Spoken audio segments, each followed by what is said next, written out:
السلام علیکم ناظرین، آپ دیکھتے ہیں ہم ہمیشہ ایک پازیٹیو میسیج آپ لوگوں تک پہنچاتے ہیں۔ بہت سی میرے معاشرے کی ایسی بہنیں بیٹیاں موجود ہیں جو کہ اپنے حالات زندگی کی وجہ سے بہت تنگ ہیں، تو یہ بہن بھی کچھ یوں ہی اپنے حالات زندگی کی وجہ سے تنگ ہیں، تو آئیے ان کے جو معاملات ہیں آپ لوگوں تک پہنچاتے ہیں۔ السلام علیکم۔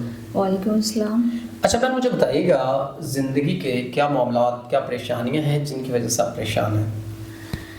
ابھی عمر بہت کم تھی اور والد نے شادی کر دی۔ مائک اپنے منہ کے پاس نہیں۔ ابھی عمر بہت کم تھی اور والد نے شادی کر دی، اور عزت سے تو کم مگر بے عزت بہت کرتے تھے جہاں شادی ہوئی۔ وہ لڑکا کام نہیں کرتا تھا، اور جب میری بیٹی پیدا ہوئی تو اس وقت مجھے ہاسپٹل تک بھی نہیں لے کے گئے تھے۔ بہت مشکل سے بچی گھر میں ہی پیدا ہوئی، اور مجھے بے ہوش حالت میں پڑا چھوڑ کے ماں بیٹا بچی کو لے کے دوسرے گھر میں بھاگ گئے۔ بہت مشکل سے گزری ہے زندگی۔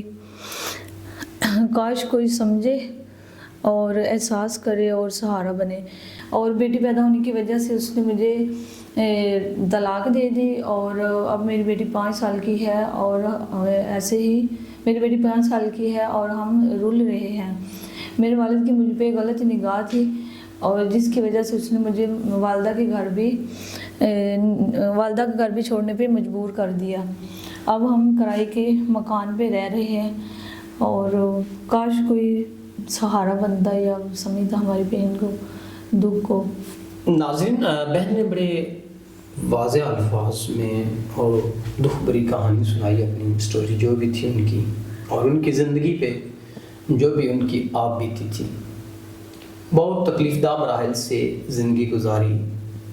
ایک تو کم عمر تھی، شادی ہو گئی، شادی ہونے کے بعد وہ لڑکا کوئی کام نہ کرتا تھا، بیٹی پیدا ہونے کی وجہ سے اس نے بھی طلاق دے دی، تو 5 سال ہو گئے دھکے کھا رہے ہیں، اور کوئی زندگی میں سکون نام کی چیز نہیں ہے، رول رہے ہیں۔ والدہ کے پاس آئی تو والدہ جو دوسرے شوہر تھے، والدہ کے والد مین کے سوتیلے باپ، ان کی غلط نگاہ تھی، تو انہوں نے بھی مجھے گھر سے نکلنے پہ مجبور کیا، اور اب یہ دھکے کھا رہی ہیں در بدر کرائے کے مکانوں میں۔